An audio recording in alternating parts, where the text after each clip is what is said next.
Okay, for the sake of the people who are joining us for the first time, okay, just mute your microphone, please. Just click on mute microphone. Henry, you should not be doing this.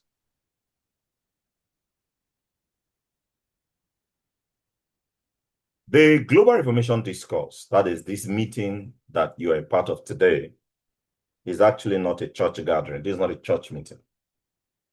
It's a weekly gathering that is designed to equip change agents, people who have desired that they want to contribute to global change. We are trusting God that every week we will gather to equip them with the clarity, with the tools, and also the strategies for kingdom-driven leadership. Every time we sit every week, we attempt to ensure that each session addresses challenges in governance, in culture, in economies, in education, innovation, or what have you, depending on where we think we should enlighten the people per week. And we do as much as possible to offer very practical frameworks and actionable insights. I need you to know that we are not, in as much as I said, this is not a spiritual gathering. This is not even a motivational talk either, okay? It's a strategic conversation where we bring vision to meet implementation, where leaders, entrepreneurs, policymakers, change agents come together to engage in a dialogue that shapes nations and also prepare the next generation of reformers. The goal is very simple. We are attempting to train reformers, that is agents of change, to think both biblically and also act strategically in the cause of the pursuit of change. And we want them to also lead or govern effectively in their sphere of influence. And what we are treating today now is extremely timely. Timely in the sense that what we want to look into has to do with your placement in God's chosen area of the society. Because God created the universe and he partitioned, okay, let's say he created the social structure on which the day-to-day life in the world runs on. And on that structure are divisions and interests, and people, when they decide to pursue a particular area, maybe to effect change or to contribute to the development of that area, we call it purpose, we call it assignment.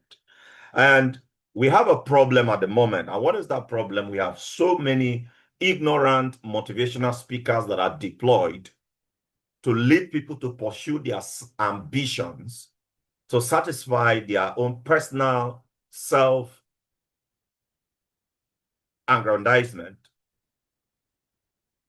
Meanwhile, God's intention for humanity is that they will come to inquire, because nobody produces a thing and that thing is out there doing everything it can to know why they produce it. Meanwhile, the owner or the manufacturer is in existence, they are not interested. So I know a lot of us that are gathered here tonight have been to different meetings, different gatherings and trainings probably, read books on purpose discovery, on knowing your identity and your calling. Some are kingdom focused or kingdom driven, others are not. And it's quite unfortunate that most of the ones I've listened to, some of the books I've read, the videos I've watched, the audios I've listened to, that are even kingdom-driven guidance on purpose discovery, some or many of them are insufficient to help us find our life assignment. And that is the reason why some of you here have been in the kingdom for years. Whatever I ask you, what are you called to do? You can only speculate. You don't have a clear understanding as to what you are called to do. And most of us are still gambling.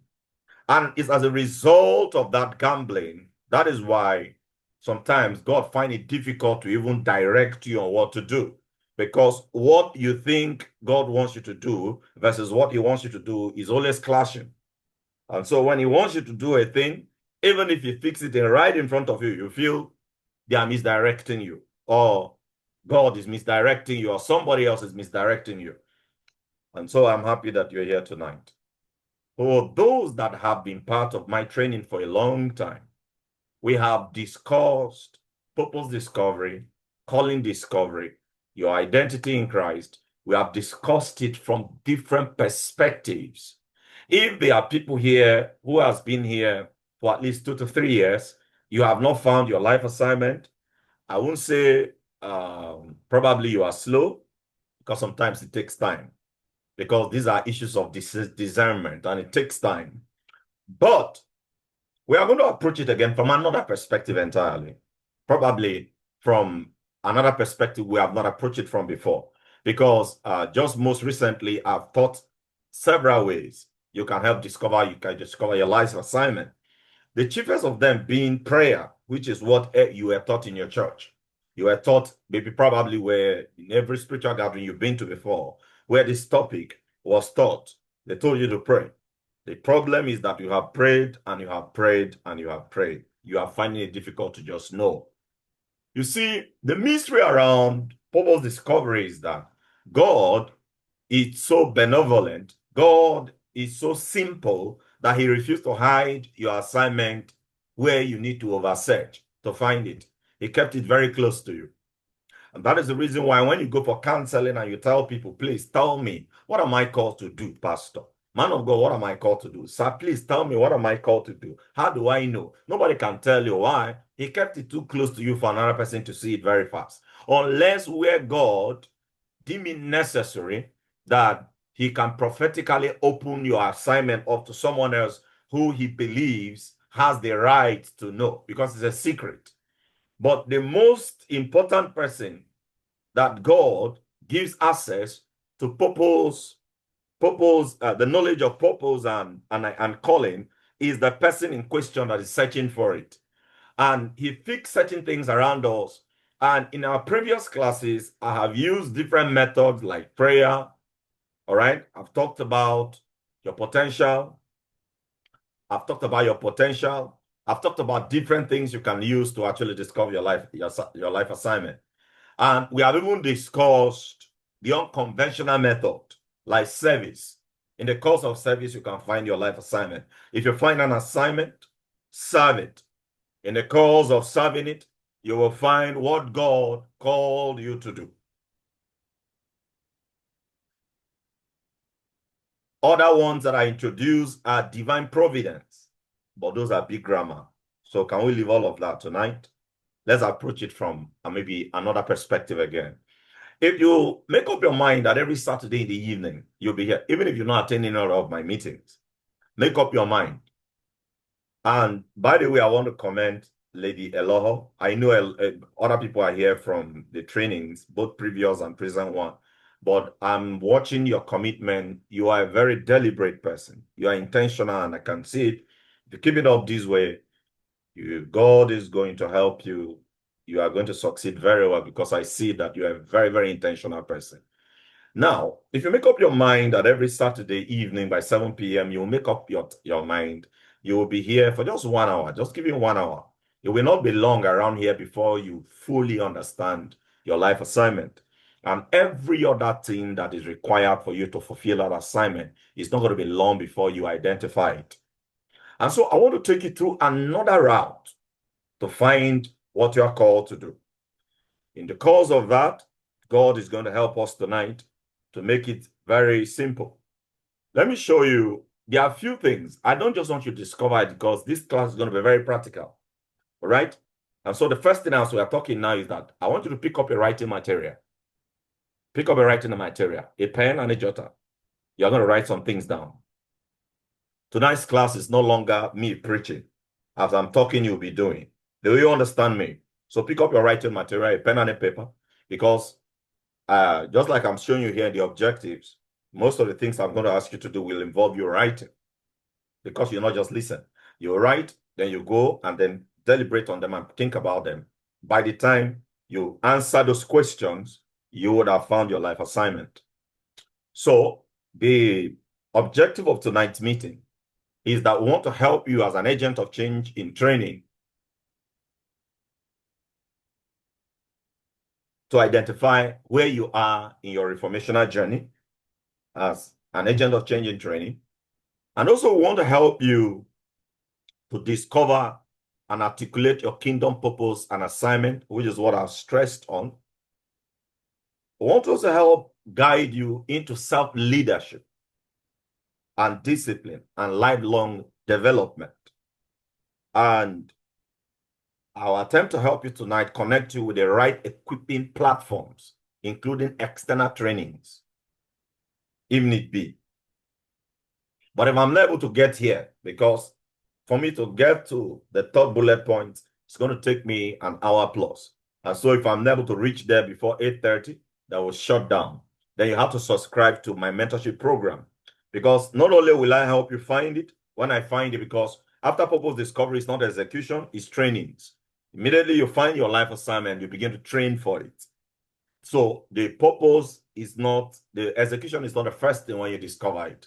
And so this fourth bullet point you are seeing now to help connect you with the right platforms, including external trainings outside GRI, I will help you, let you know that, see, with what you have just told me now, because I will lead you to be able to write, define your purpose profile tonight. Maybe we'll stop there. Then you will go further from there. And then after you have written it, if you feel you are safe enough to share it with me, then I will be able to tell you, okay, this is the kind of training you should go to. Not just kind. I'll lead you directly. The ones you need to take online, offline, anywhere, your training and development. Even in GRI, the ones you need to take, I'll recommend for you, okay? So that the process will start. So that you don't live your life on the earth just by guessing. You will have to make a decision to live intentionally and live purposefully.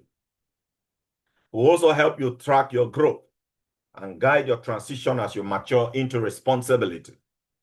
Let's begin tonight from what I call identity and calling discovery. I want to believe that you're ready with your writing material because you start writing, okay? Because it's only questions we are going to ask. I'm going to ask questions and I'll tell you what it means. And then you will answer the question. Even if you don't answer it now, probably I'm too fast for you to answer now because I'm trying to beat the time. I roughly have probably 30 minutes to the end of my discussion. So I don't know how much I can cover in 30 minutes. And so I may just leave you with the questions, the right questions. You answer them. And the answers are not difficult, okay? The answers to these questions will actually give you the right perspective as to what you are called to do. Now, question number one. Don't think too much. Don't think. This question, I'm not asking you what God told you. Everybody listen carefully. I'm not telling you to write what God told you. I want you to write what you just assume is your life assignment. Just what you assume. If you can write it into one sentence, because many of you have never gone to the point where you sit down and ask yourself, what did God call me to do? You don't have to be right. You don't even have to be correct. I'm not saying what did God told you. I'm saying, what do you believe is your life assignment? Write it. If you know you are not fast enough, just write the question. You go and answer it later. But I wish I have enough time. But that is what I do during mentorship class.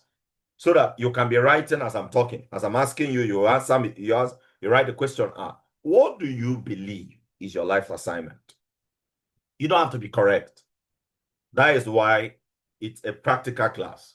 What do you believe it is? Right? Are you following me? Question number 2. When did you first sense a burden or a call to reform something in the society? That is, that thing you wrote in question number 1. When was the first time you sensed that burden? Can you recall? I don't mean the exact date per se, the season or an event that happened that time that makes you remember that you feel that is what you're supposed to do with your life. Write it. You see, I have different approaches to actually lead you. I'm going to bring out a book, one of the world's best books on purpose discovery, because I've been teaching it from different perspectives. I will bring out a material that will be one of the best that we can find in the body of Christ for helping people discover their life assignments. Because whenever we stop in the place of prayer alone, people still remain confused.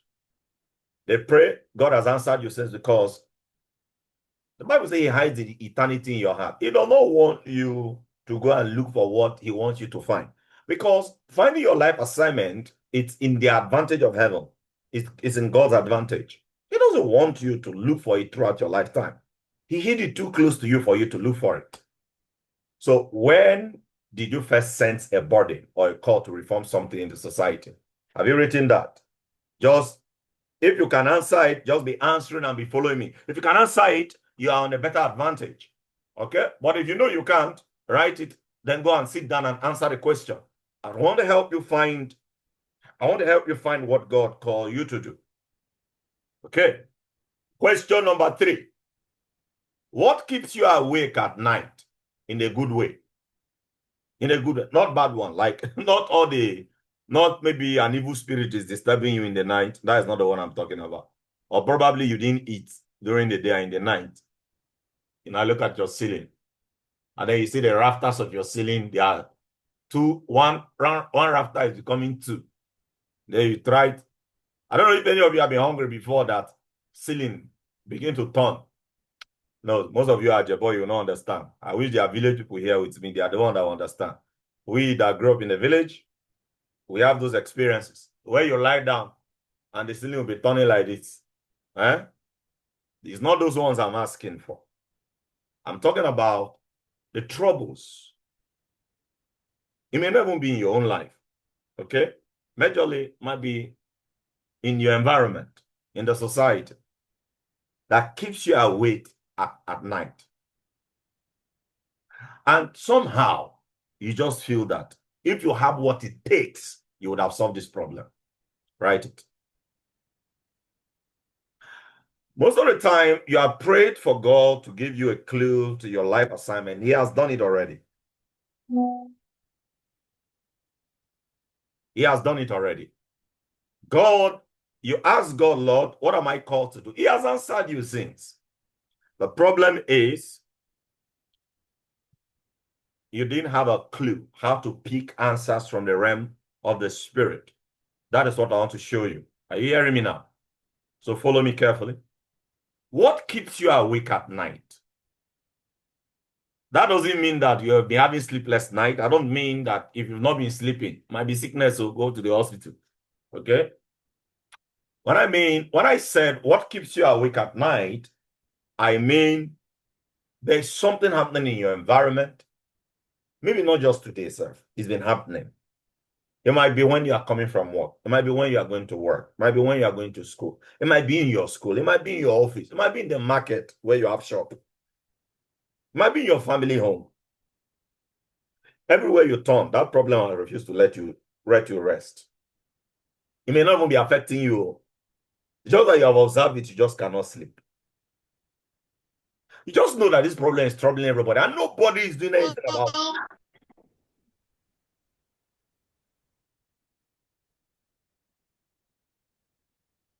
And nobody is doing anything about it. This thing has been troubling you. What is it? What problem do you feel you are born to solve? Write it. Just do exactly what I'm asking you to do. Let me give you a clue on how to find life assignment. It's not far from you. God did not intend that you be frustrated and be looking for your calling all your life. What problem do you feel born to solve? Okay. The fourth question is, I want you to describe in writing a moment or a season that shaped your sense of destiny. Something happened along the line and you just started feeling like you want to do something greater than this life you are living. Can you remember what triggered it? Can you recall? God never intended that you should be confused about your life assignment. He wants you to know it. I want you to describe a moment or a season in your life when you sit down and think about it. You know that it was when that issue happened that you felt that you want to do something with this your life to change that situation or to enhance it or to stop it, whatever it is. Okay, at this juncture now, if you have a question regarding these 4 questions, raise your hand. You have a question, you have a comment. Let me see your hand. If you don't, then I believe that you are following me. Okay, so I want to believe that you guys are following me. Okay, now, if you have done that, let me take you to the next session. You know, I'm racing against time and I want us to finish this. I want to give you all the clue that you need to actually find your life assignment.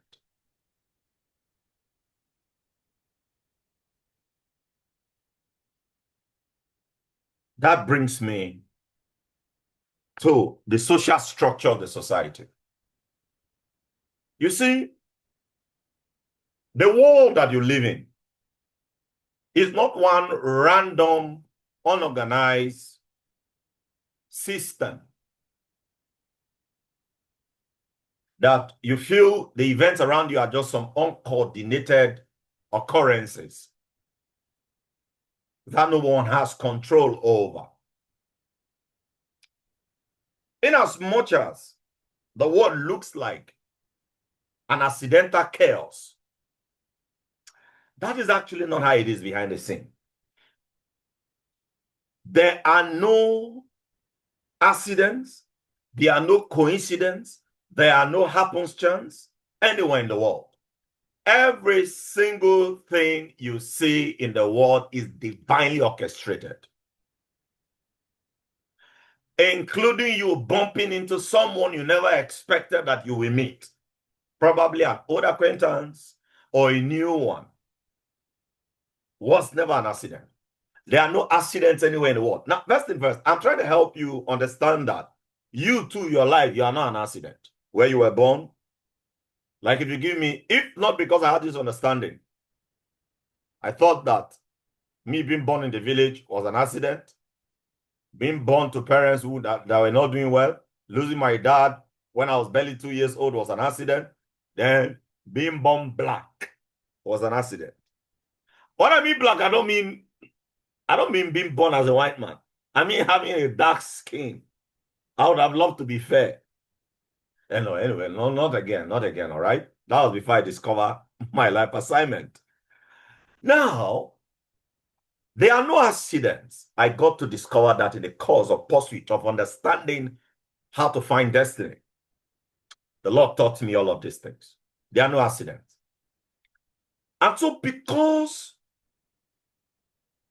there are no accidental occurrences in the world, every single event in your life was first premeditated, first organized, and activated, either by God, by Satan, by you, or the people around you.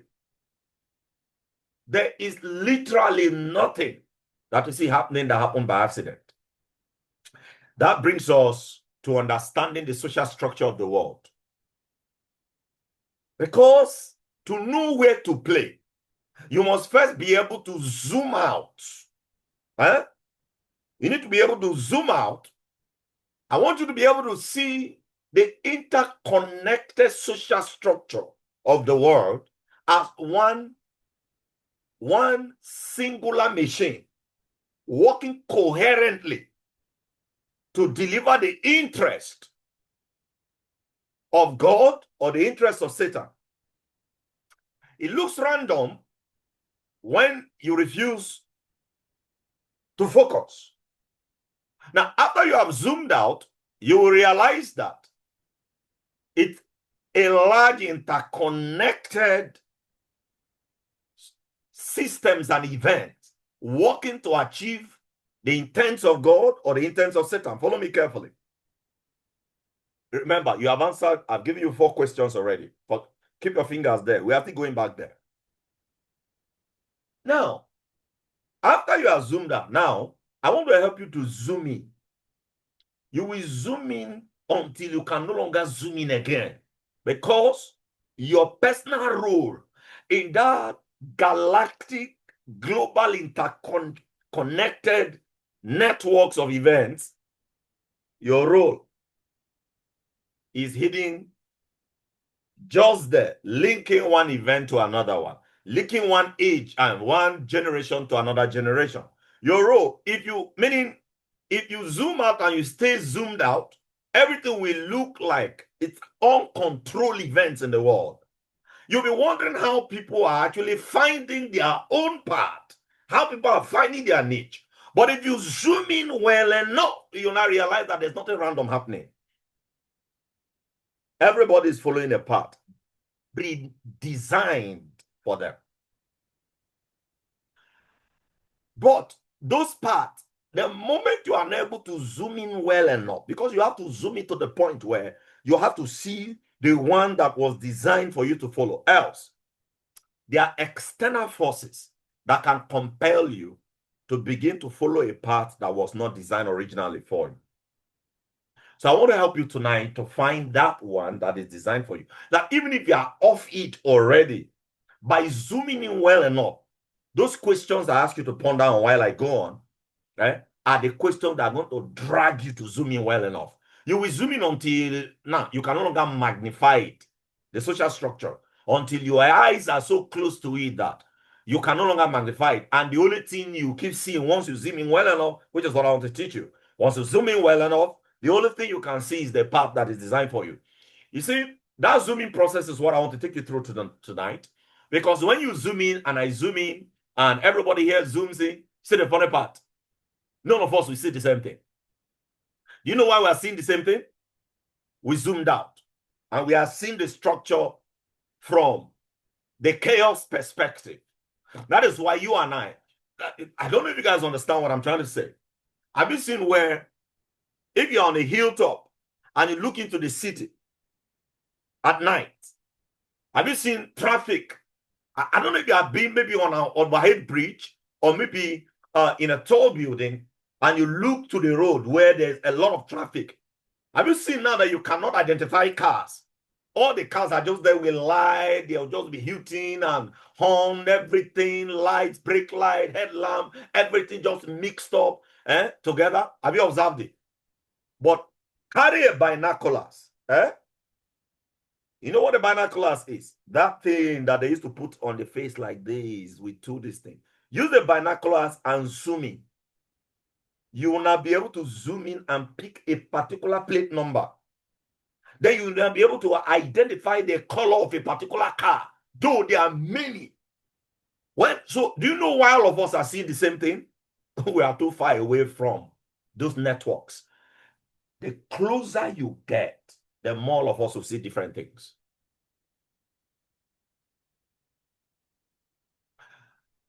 The only reason why you might be seeing what I'm seeing is that I tell you to see what I'm seeing. And I insist that you must see it. And you agree to see it. And then when you keep zooming into what I'm seeing, you will now be thinking that what I'm doing is the most important thing. Hello, is someone hearing me? I'm trying to help you, show you. Hello, if you are following me, please, can you react on the wall? Let me see. Are you following me? Am I the only one here? You know why I keep doing this? I can't even tell if any of you are actually listening. Thank you. You see, part of the reason why you think I am the one doing the most important thing is because you are too far away. You are not making use of the tools, which is what I want to introduce to you, to zoom in well enough so that only your path can come into focus. So everything looks to you as if it's unorganized, accidental occurrences that are happening right before you, but that's not the truth. Everything was pre-designed. Everyone was pre-assigned to a path. The only chaos, if there is, that is in existence, is that there's an external force compelling people to miss what they should be looking at, which sometimes, even you listening to me, you are a victim of that force. It's Satan. He's the only one that gets you to look at the one they didn't create for you. And you are zooming. Guess what? I don't know how God created, but that is the reality. The more you are not looking at yours, the more you are zooming to see what others are seeing, the more you don't see anything at all. You see the wrong thing. God created it in a way that you can only see your own clearly. I don't know how to explain to you. You can't see. The more you attempt to look into another person's binoculars in the search for destiny, the blurry your vision will be.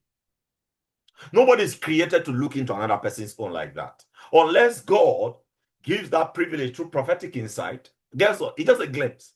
The real person that can tell the detail is the one trying to look for his own part. I want to show you that part tonight. Now, in God's design, when God was designing this, he connected what we call social structures of the world in a way that for the world to function very well, okay, there are unseen structures that he connected. And when he connected those unseen structures, the world looked at those structures and the world called them institutions. The world called them, and they took ownership of it. But he created all of them. He started them in the Garden of Eden. He called some of them family institutions. Some of them are religious institutions, governmental institutions, all right? And all of those things, we call them, the world calls them institutions. So every path you need to follow are hidden inside those institutions, all right? Every path you need to follow to be able to exercise dominion, God hid them within those institutions. And the funny part is that you've not joined up the previous classes I've held on purpose discovery. But for those of you who have been part of those classes before, you remember I said passion, because I mentioned the first 3P. All right? Prayer, potential, passion. The third one, passion. What he did was that in every human being he created, just like our fingerprints are different, no matter how many we are, just like our voices are different, no matter how many we are, there's something else also that is different. Our passions. Scientists don't mention that, but it's one of the greatest secrets to purpose discovery. Pastors won't tell you that. Most of the times, anyway, not everyone. Passion. My passion with yours can never be alike. No matter how many people are born on the earth. No matter how many people are even seeking for the same area, to conquer the same area, our passions, when they zoom in correctly, it'll be different. So what God did was that he structured the society socially so that all activity and social interactions will occur within different social spheres. The world studied them and they call them institutions. I don't mean academic institutions, right? Social institutions. They call some of them government, some of them economy. They call some of those social institutions family. They call some of them, where are they, religion? Which one have I not called? So those social institutions, if you zoom in well enough, you will now realize one thing. Everybody listen, this is the key now. Why I go to the next slide. When you zoom into those social structure well enough, you now realize that your passion, which I told you, just like your fingerprint and your voice, differs from every other person on the earth. Your passion is entirely different from every other passion on earth. And guess what? Your destiny is hidden behind it. All of us might be interested in politics, but guess what? Our interest in politics is entirely different. All of us might be interested in entertainment tonight, but guess what? Our interest in entertainment is entirely different. If all of us choose to be artists, I mean artists that draw and paint, you realize that our choice area of art and painting will be entirely different. Even if all of us choose to say, okay, we are interested in carving sculptures or molding sculptures or whatever it is, you realize that our interest will still be different. So the differentiating factor when you are zooming in, so that you stop looking at what every other person is saying. The first thing that should be guiding you as you are zooming in to know the path that they assigned to you is your passion. That passion that has refused to leave. That gives you a clue of the questions I asked you before. When I asked you the second question, I said, what did you first sense, or when did you first sense a burden? Or what keeps you awake at night? Sorry.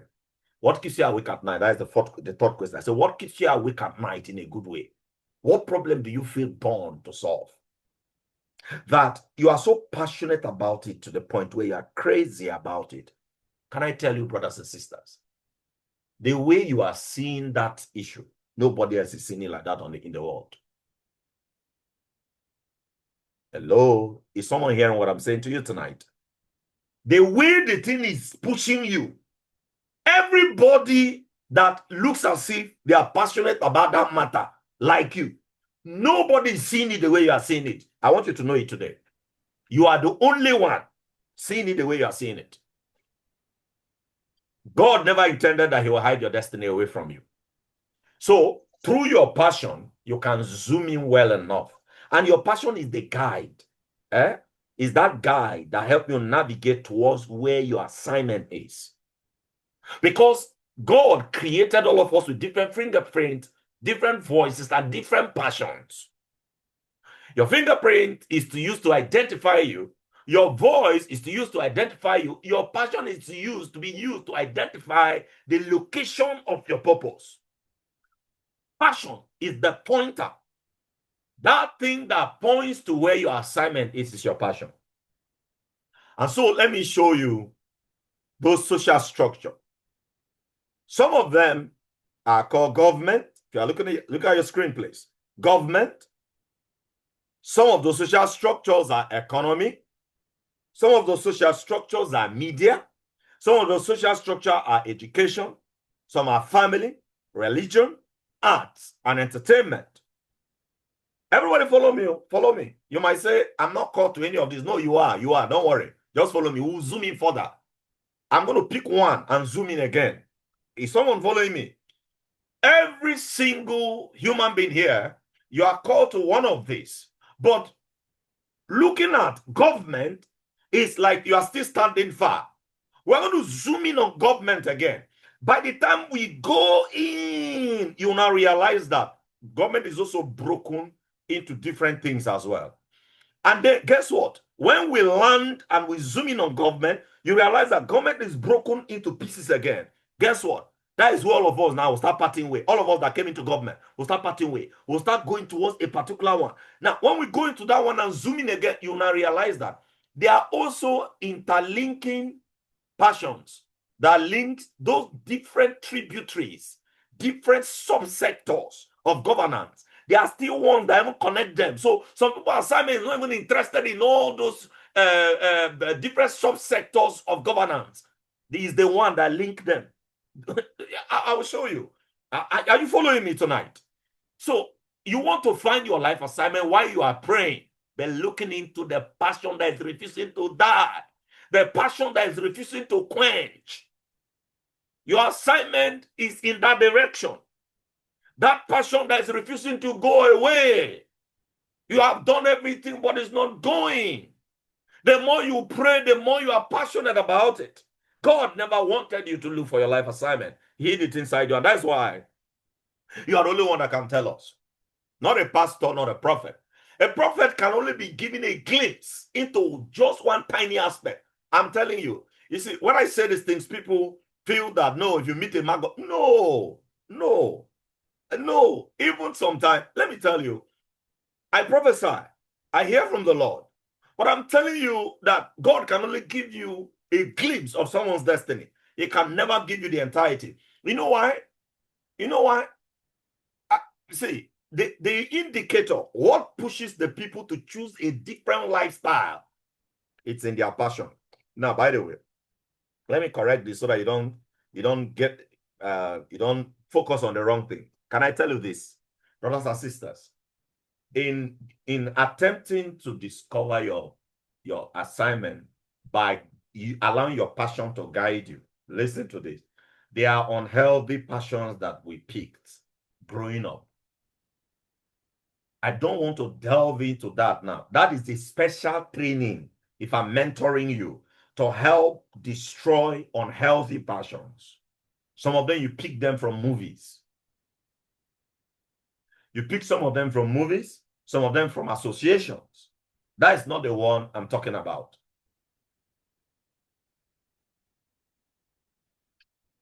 They are unhealthy passion, and you have to be extremely careful. But I can't go that direction. If I go there now, I will stay there until we will not treat anything meaningful tonight in this discussion. But I want you to have this thing. So we are going to pick one of these spheres of interest. One of these spheres of interest, we'll pick them and zoom in again. Do you understand me? We'll zoom in again. I'll show you a few. You now realize that your passion is the indicator that directs you to where your life assignment is. As you are driving, or as you are zooming in into your destiny to know the path that is allocated to you, don't downplay your passion. You see, all of us will be called into ministry to serve God. But why we come as priests to the religious sector, to religion here, look at the sixth one. Why we are called here, guess what? Thousands and hundreds of thousands of people will come to religion here. When they get there and they zoom in again, you realize that all of them have different interests or subsectors of religion, different aspects and different approach. None of them can be the same. Your passion is the secret guide God dropped in the journey of destiny to lead you directly to your life assignment. How do you have a clue of which of these ones to choose? Out of all of these, how do you have a clue of which of them to choose? The question is there a professional, any professional or a kingdom leader you admire a lot? If you are one, right? If there are two, write them down. That is the next question. Write it. Is there any professional in the sense that can be a politician, and that person must not be a Christian? Are you hearing me? Must be a Christian, must not be doing church. Because I know a lot of religious people are here. And so, as I said, professional, that you start thinking, hi, the person I love, actually, he has never said what he believes in, whether he's a church person or not. No, that is where the church is having limitation. We make it look like if our calling is not about preaching, the calling is not genuine, or the calling is less than the calling of an apostle. That is where the error of the church is. And that is the reason why the dominion of the church is forestalled. And that is the real resistance, is the advantage Satan is having over the church.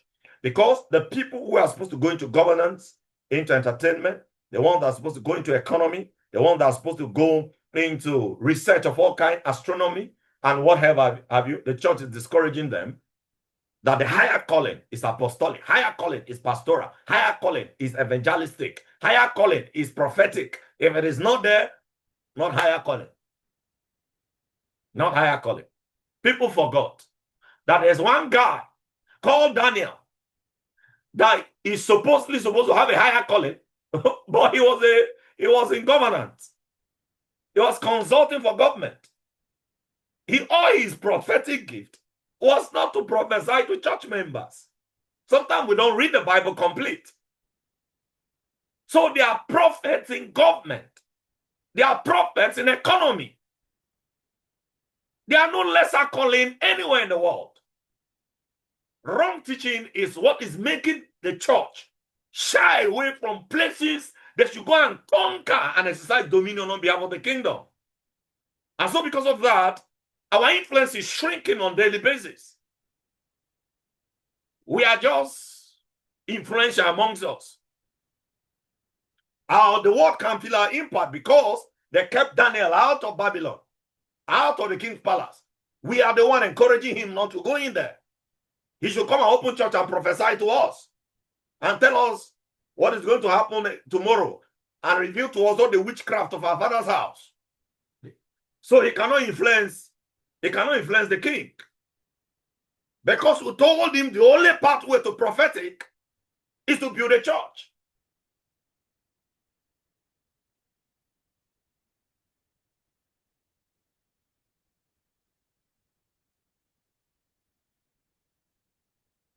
There are others. They are like Esther. Very beautiful. But the church told them, don't ever go for beauty pageantry. It's unholy. The only way you can use your beauty to glorify, come and sit in the church so that God can use you in choir, beautiful girl, so that you can find your pastor. Probably your pastor might be the one in charge of youth leadership. And people now remain in church. And so the Esther that is supposed to be married to the president can no longer go there. As a result of that, the president cannot decide to kill the whole Jews. And the plan of God is now delayed because the pastor told Esther that you are too fine to go for pageantry. That pageantry is a worldly thing. Let me talk like Apostle Aaron Mosai. May the Lord give you understanding. You see, until we understand that the earth is the Lord's and the fullness thereof, He created these sectors. So who is that professional or a kingdom leader that you admire a lot? And why? Write the answer. Why do you admire the person? Write the answer. Don't be confused. As you look at me here, I love some politicians. I love some business people. I love men of God a lot and I revere them. You have to be able to settle down. All right? God called us into kingship and priesthood. But in deployment, He that deploys you as a king or as a priest. Should I say it again? Your identity, your spiritual identity is priestly king or kingly priest. That's why He calls you a royal priesthood. But when He wants to deploy you, He doesn't deploy you as both. He will deploy you either as a king or He will deploy you as a... So we are trying to identify your deployment. Are you understanding me now? So in attempt to identify your deployment, you see that your passion and admiration will be either towards a professional, but if it is towards priesthood, it would be towards a kingdom leader more. You are crazy about it. You are crazy about kingdom leaders. You are passionate. What you keep seeing yourself being is like maybe a Benny or a Pastor Adeboye or a Pastor Kumuyi. Or do you understand me now? These are the people you keep seeing that you want to be like. Meanwhile, there's another person, fire born, Holy Ghost filled. He looked all around. He wants to serve God and he wants to be anointed, but he does not want to be like the name. Neither does he want to ever be like a pastor. He doesn't even want to pastor a church. And he knows it's not like he's running away from it. Then your desire might be towards the professional calling.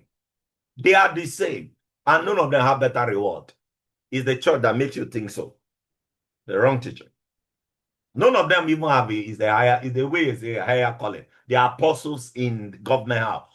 They are apostles in government house. Nobody discipled them. They told them that is a worldly thing. That is why they entered, because they will rather go after their passion than come to yours. So they went into governance without being undiscipled. They are there. They are not unbelievers. They are believers, but they have nothing to contribute because nobody showed them what they should do when they get there. So they are playing to the whims of the evil people that are there. Others are there. They are teachers. They are professors in academic schools. Some of them are teachers in Harvard. Some are there in London School of Economics. Some are in Stanford. All right? Some are there in University of Ibadan here. Holy Ghost filled, tongue speaking. But they'll rather have a church outside school than knowing what to do with the academic calling. Meanwhile, that is a teaching grace. That is a teaching gift. It's a teaching calling. Meanwhile, another calling of a teacher to priesthood is to be a pastor and teach the word of God. Why another person, the same gift, different manifestation, is to go to the academic world. The same calling. But the passion God put within them will drive that grace into different aspects. Where is your own? Let me give you a few tools. Few tools.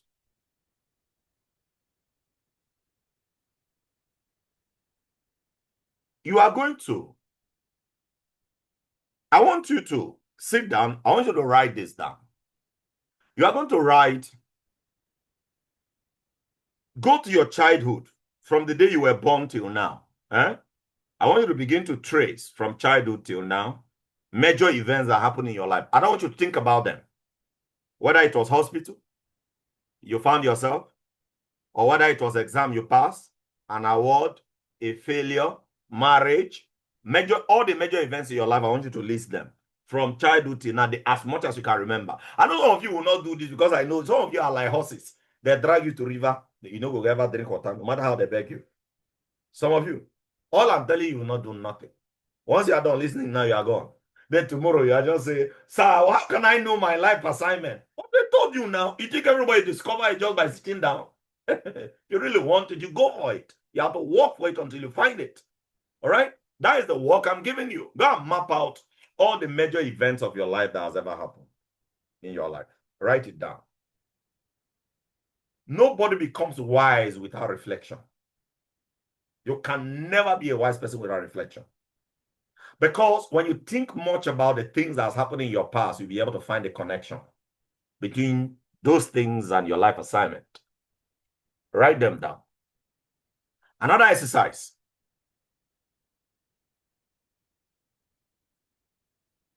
I want you to connect some of your past struggles. Now, you see, what have you gone through before? Do you think it has anything to do with that desire? Remember, I'll finish the desire on your passion. We'll finish it already. Do you think, my time will not be enough? Do you think you'll be able to connect your pains? Might be suffering, something you've gone through that reoccurred or something or stayed for too long. Do you think there is any connection between those events and this your passion, your desire, what you think you are supposed to be doing with your life? Can you find anything in the cause of that? You will be able to identify your pain points from the first one, what I call kingdom identity timeline. All right? When you map a significant moment across, okay, I say their life. Actually, I'll tell you the truth. This is from a document I developed so that as my boys are growing, they'll be able to use the document to decide to actually help others find these things. So I wrote it as an instruction manual. So when you are seeing map significant moments across their life, I copied directly from the manual and I post it here just so that I can bring it to your face. Okay, I have the Word document here. So more of like I'm instructing them what they should do in each stage. The document is far bigger than what I'm teaching you. It's just an excerpt. I just copied a few questions to bring here, just for us to have a discussion tonight. When you grow to a level, I'll not teach you on the document on how to use it to help people discover a life assignment when you have found yours. Okay? Now, from those kingdom identity timeline, those significant moments in your life, I want you to go and identify the pain, the ones that are pain points, right? Or the pain that you have gone through. I want you to identify them and see if they have any correlation with that desire you keep having that you want to handle in your life. You see, if you follow what I'm trying to tell you, you just see your destiny standing right in front of you like this. It's not hard. It's not far. You have prayed enough.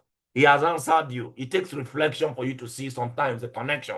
It's not every of your destiny. Destiny hardly even come through just vision and you not see it. It unfolds with time. And you need to be somebody who like reflection. I thought that yesterday, which of the classes? I was teaching one class recently, and I thought about it. Reflection. If you don't like it, forget wisdom. You don't like reflection, forget wisdom. If you're a Zubo person, you don't like settling down to think, forget it. You can't have wisdom. Then, I want you to take inventory of your spiritual gift and your strength. You sit down. Another thing you want to write and identify is, for those of you who have already begin to see some signs of spiritual gifts in your life, identify which one it is, because it has connection to what you're supposed to become. All right? You are not the one that choose the gift that God begins to just decides to dash you. They just manifest based on your assignment, because they have to be relevant. For instance, now, the 9 gifts of the Spirit, we'll learn them in January next year, are divided into 3. For example, those 9 gifts are grouped into 3. The ones that are utterance gifts, you will likely more see them with people who are called into prophetic office. You understand me? Prophetic office, and sometimes evangelists. So It's easy for you to identify. So if you can identify your gift, but some of me have said, but I don't know my spiritual gift. I don't have any spiritual gift. Okay, let's look at your strength. That's why I say spiritual gifts and your strength. All right, take an inventory of your spiritual gift or your strength. What are you naturally good at? That's what we call your potential, because potential is a gift. So whether it is manifested supernaturally or you were born with it, let me correct something. For those of you here, as I say, you were born with it. If they give birth to you and you say, me, since they born me, I used to see vision. You need to come for deliverance, to cast it out. That is not the one I'm talking about. Probably you just believe that since they gave birth to you, have been seeing vision. No? Even when you are not giving your life to Christ, you see vision. It's a familiar spirit. I'm telling you now, go and meet any Bible believing church close to you. Let them cast out the spirit. It's a familiar spirit. I know some of you here will be doubting me. Don't worry. When you grow, you understand. Right? Now, that is if you say you are born with a gift that they gave birth to you, it is a familiar spirit. Go let them cast it out. But you might have the gift maybe you always have dreams that can follow you from childhood. Anything I tell you, I can prove it to you through scriptures. All right. I'm not trying to cook up something in my mind for you. You can maybe have a gift for having dreams and information, but if your own is that, sir, me from childhood though, any dream I have, it always come to pass. That's how I dreamed the other day that my uncle died and he died, and I dreamed the other day that my younger sister will be sick, and because it's a familiar spirit, come, let's cast it out. Spirit of divination. So when I say your strength or your gift, I don't mean those stupid familiar spirits that follow people around. I mean, as a result of your labor on the altar, as a result of your laboring on the altar, certain spiritual gift.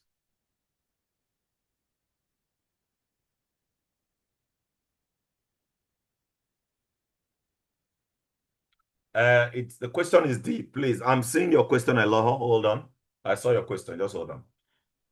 It's complicated a little bit. So if you delay me, I have just 5 more minutes. So your spiritual gift can be as a result of your labor on the altar. You have labored enough, and then those gifts begin to manifest because of your work with God, of your labor in God. All right? When I mean a labor in God, you will have to, when you give your life to Christ, yes, so one gift can just shoot up the day you give your life to Christ, but it cannot be a refined gift unless you labor in prayer and fasting. That's what manifest genuine gift. All right, according to the scriptures. Now, while your strength, you are born with them. You do those things effortlessly. It's called your potential or your talent. For example, you don't need to be born again to be naturally gifted in comedy, or be gifted in footballing or in dancing. These are natural gifts. Now map them out because they gave you your potential to assist you to fulfill your assignment. All right? Now, I want you to look at your screen. Look at this. I call it call versus career clarity, or clarifier, sorry. Call versus career clarifier. You realize that your calling is either to a people, or you are called to a place, or you are called to solve a problem. All of that in the end is a problem, whether it's a place. But these 3 things, which is one of the things that I will emphasize a lot in your mentorship program. You see, every single thing you are born to do is a problem you are called to solve. But let me show you a secret.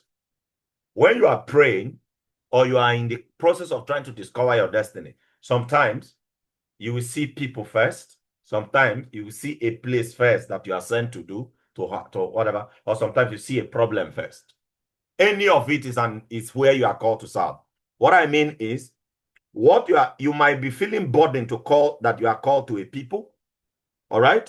Even if you don't identify what the problem is with them, you see affiliation, or is it affiliation, or a kind of a drawing in your heart towards this group of people.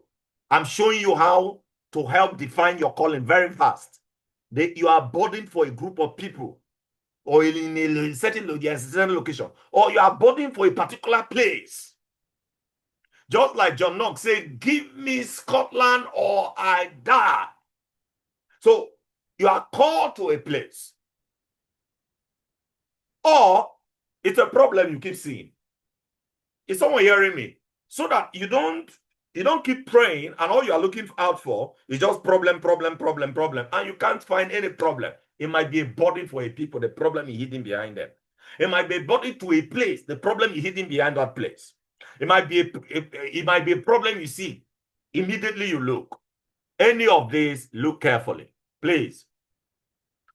Oh, sorry. I'm supposed to show you this first. I wanted to give you a classwork. From what I've just given to you, I don't have time anymore. You are supposed to create a simple purpose profile. A simple purpose profile. A purpose profile is a 1 to 2 sentence summary of your emerging assignment. I want you to screenshot the page I'm about to show you now. All right? Screenshot it. It's an example of how to state your purpose profile. It might not be correct from the first day. From all the questions you've just answered, I want you to go and sit down and ponder over all the questions I've given to you carefully. From there, you are going to summarize your answer into 1 sentence. That is what we call your purpose profile, 1 or 2 sentences. That's what I call your purpose profile. All right? Now, this purpose profile, I'm giving you examples from different fields. I want you to look at this. I want you to screenshot this. For example, in governance, are you looking at your screen? Screenshot it. Let's say in governance, you can say, I am called to raise ethical leaders in public service. My purpose is to reform civic institutions through integrity, policy training, and mentorship. Or in education, you can say, I exist to equip young people with the mindset and skills to think critically and live with purpose.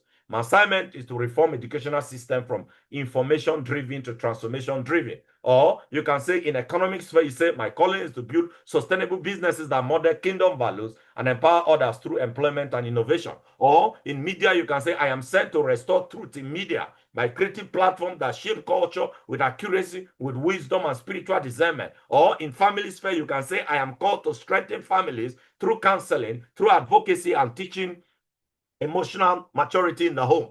Or there's something we call hybrid, which is what I want to show you fast before I share the grace. Please give me 1 minute. Okay? In hybrid calling, all right, where you have faith and technology, you said, my purpose is to merge faith and technology to solve real societal problems and disciple innovators in the digital space. Guess what? This is where Global Information Center is functioning. It's a hybrid organization. Do you understand me? We are merging faith and secular knowledge. Are you understanding me? But one person can be called just to governance. But let me show you this overlap very, very fast. If I don't, I will not be able to give whatever. Look at your screen. Everybody screenshot this screen for me.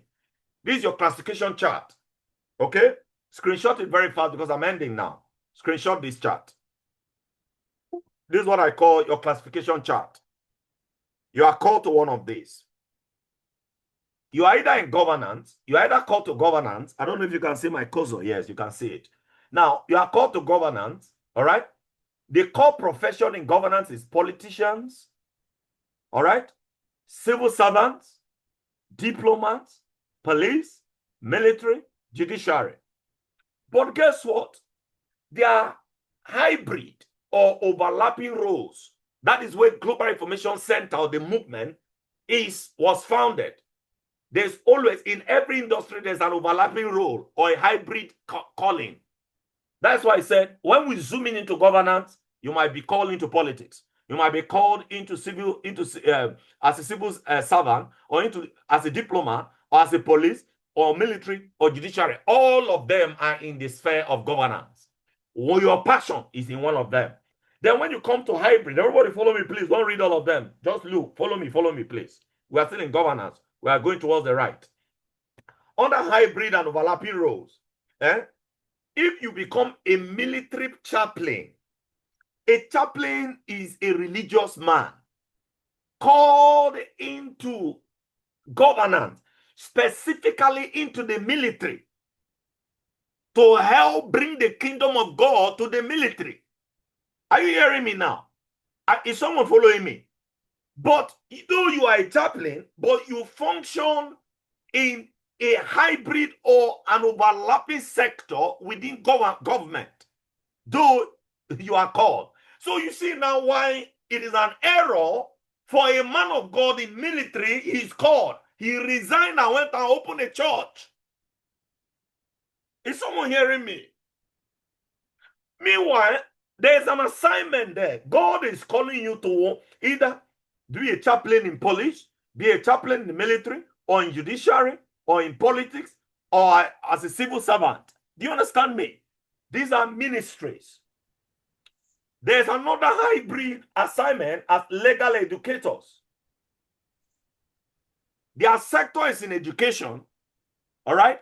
But their assignment is to teach people their legal right, or they educate the society, or their legal responsibilities. Are you understanding me? Though they are in education, they are called to teach, but they are not supposed to teach in the education sector. They are supposed to teach law. I don't know if you guys are following me. See, are you guys here? Are you guys confused?